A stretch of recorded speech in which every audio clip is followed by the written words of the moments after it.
بسم اللہ الرحمن الرحیم۔ ایک عورت جو بنی اسرائیل میں رہتی تھی، جو بہت بد کردار تھی۔ خدا نے اس کو حسن و جمال خوب سے نواز رکھا تھا، اور وہ بد کردار بھی انتہا درجے کی تھی۔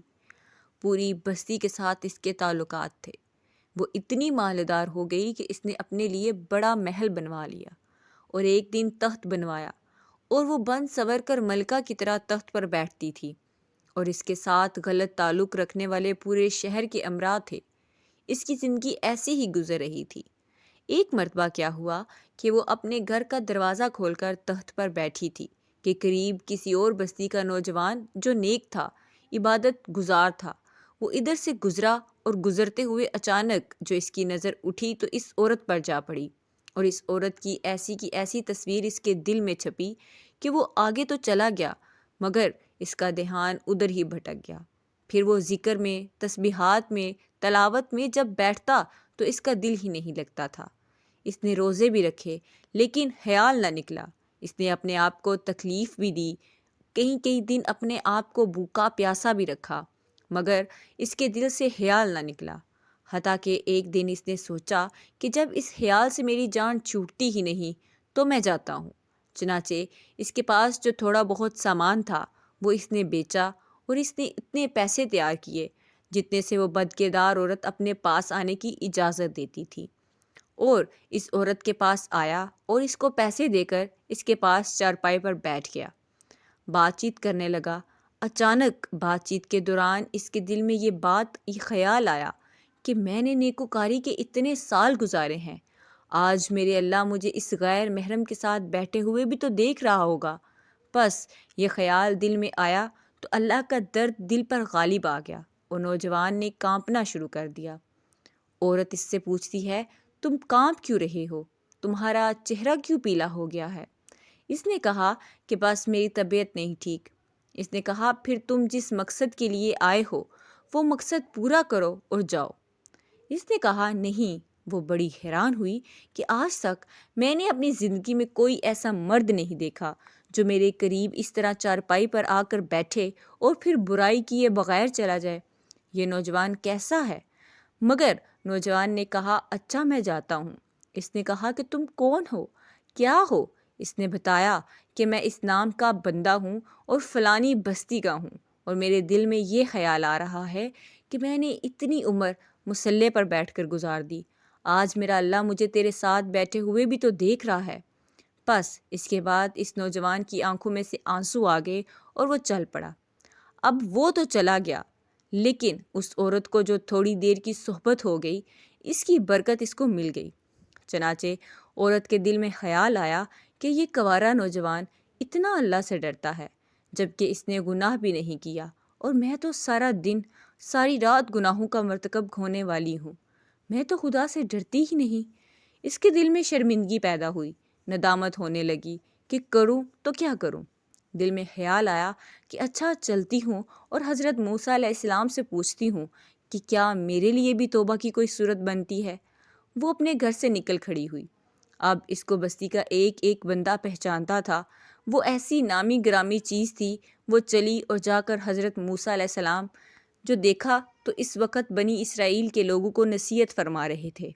اس نے کسی آدمی کے ذریعے پیغام بھیجا کہ حضرت موسیٰ علیہ السلام سے جا کر کہو کہ میں آپ سے ملنا چاہتی ہوں۔ اب جس کو پیغام دیا وہ بے وقوف تھا۔ کچھ پیغام پہنچانے والے بھی تو بے وقوف ہوتے ہیں، جس کو ڈھنگ ہی نہیں آتا تھا پیغام پہنچانے کا۔ اس خدا کے بندے نے سیدھا جا کر سب کے سامنے کہہ دیا کہ حضرت آپ سے فلاں عورت ملنے آئی ہے۔ حضرت موسیٰ علیہ السلام نے نام سنا تو آپ کو بہت جلال آیا کہ لوگ کیا سوچتے ہوں گے کہ ایسی عورت ان سے ملنے کے لیے آئی ہے، ان کا کیا تعلق اس سے۔ حضرت موسیٰ علیہ السلام نے غصے میں کہہ دیا کہ اس سے کہو چلی جائے، میں اس سے نہیں ملنا چاہتا۔ اس بے وقوف نے آ کر کہا کہ میں نے بات کہی تو حضرت موسیٰ علیہ السلام بڑے ناراض ہوئے، وہ تو بڑے خفا ہوئے تم سے۔ وہ ڈر گئی۔ اس نے کہا کہ میری بدکاریاں ایسی ہیں کہ اللہ مجھ سے پہلے ہی ناراض تھا، اور اب اللہ کے نبی بھی مجھ سے بات نہیں کرنا چاہتے، میرے لیے تو اب دنیا میں ٹھکانہ کوئی نہیں۔ بڑے اداس اور بوجھل قدموں کے ساتھ وہ وہاں سے واپس آئی، اور اسے سمجھ نہیں آ رہی تھی کہ وہ کیا کرے۔ اب وہ حیران تھی کہ اللہ کے نبی نے بھی میرے ساتھ بات کرنا گوارا نہیں کیا۔ میں اتنی گری ہوئی چیز ہوں۔ وہ بات کرنا بھی نہیں چاہتے۔ چنانچہ وہ گھر آئی اور اس نے گھر کی کنڈی لگائی۔ اس نے اپنے کسی بڑے سے سنا ہوا تھا کہ بندہ جب اپنے رب کو منانا چاہے تو اس کو چاہے کہ اس کے سامنے سجدہ کرے۔ چنانچہ اسے وہ اور کوئی طریقہ نہیں آیا۔ گھر کی کنڈی لگا کر ایک جگہ اس نے اللہ کے سامنے سجدہ کیا۔ دل سے یہ کہہ رہی ہوگی، میں تیرے سامنے جھک رہی ہوں خدا، میرا کوئی نہیں اللہ تیرے سوا۔ اسے پوری دنیا میں اور کوئی نجات کا راستہ نظر نہیں آتا۔ پھر اللہ کی شان دیکھیے، اس نے رات گزاری۔ اگلے دن اس کے دل میں خیال آیا کہ میں عورت ذات ہوں، اکیلی مکان میں رہتی ہوں، ایک میری خادمہ ہے، تو میں اگر نیت کر بھی لوں تو جتنے لوگوں نے میرے ساتھ بدکاریاں کی ہیں وہ تو مجھے اس میں نہیں رہنے دیں گے، تو بہتر یہی ہے کہ میں اس جگہ کو چھوڑ کر چلی جاؤں۔ تبھی اس نے فیصلہ کر لیا کہ میں یہاں سے چلی جاتی ہوں۔ اس نے اپنے آپ کو ایک سادہ سے کپڑے میں لپیٹا تاکہ کوئی کپڑوں کو اور حسن و جمال کو نہ دیکھے کہ یہ کون جا رہی ہے۔ پھر اس نے سوچا، عورت ذات ہوں، کہاں جاؤں؟ دل میں خیال آیا کہ وہ جو نیک نوجوان تھا، جس کے دل میں اللہ کا اتنا خوف تھا کہ وہ اللہ کے ڈر سے کانپ رہا تھا، کیوں نہ میں اس نیک بندے کے پاس چلی جاؤں اور اس کی خادمہ بن کر رہ جاؤں؟ ممکن ہے کہ وہ مجھے نکاح میں ہی قبول کر لے۔ یہ اس بستی کی طرف چل پڑی۔ چنانچہ ڈھونڈتے ہوئے اس بستی میں اس کے گھر پہنچی اور گھر والوں سے کہا کہ میں فلاں بندے سے ملنے آئی ہوں۔ تو انہوں نے کہا کہ اس کا ذکر و عبادت کا معمول ہے اور وہ کمرے سے اتنے بجے نکلتا ہے، تم انتظار کر لو۔ چنانچہ اس نے کہا، بہت اچھا، یہ انتظار میں بیٹھ گئی۔ جب انتظار کرنے بیٹھی تھی تو اچانک اس نوجوان نے دروازہ کھولا اور اس کی نظر اس عورت پر پڑی۔ یہ سامنے بیٹھی ہوئی تھی۔ جب نوجوان نے عورت کا چہرہ دیکھا، اس کو اپنا وہ وقت یاد آ گیا کہ وہ کون سا وقت تھا میں اپنے مسلح کو چھوڑ کر بلاخر اس کی چارپائی پر جا بیٹھا تھا۔ اس نوجوان کے دل پر خوف طاری ہو گیا کہ کہیں یہ میرا ایمان خراب کرنے تو یہاں نہیں آ گئی۔ میں نے تو اتنی مشکل سے اس کا تصور ذہن سے نکالا تھا۔ نوجوان پر اتنا خوف طاری ہوا کہ وہ وہیں پر گرا اور اس کی جان ہی چل گئی۔ اب اس کی وفات پر گھر والے بھی رنجیدہ اور اس عورت کو برا بھلا کہنے لگے۔ خیر 3 دن کے بعد اس عورت نے اس کے گھر والوں کو بتایا کہ میں نے تو اس نیت سے آئی تھی۔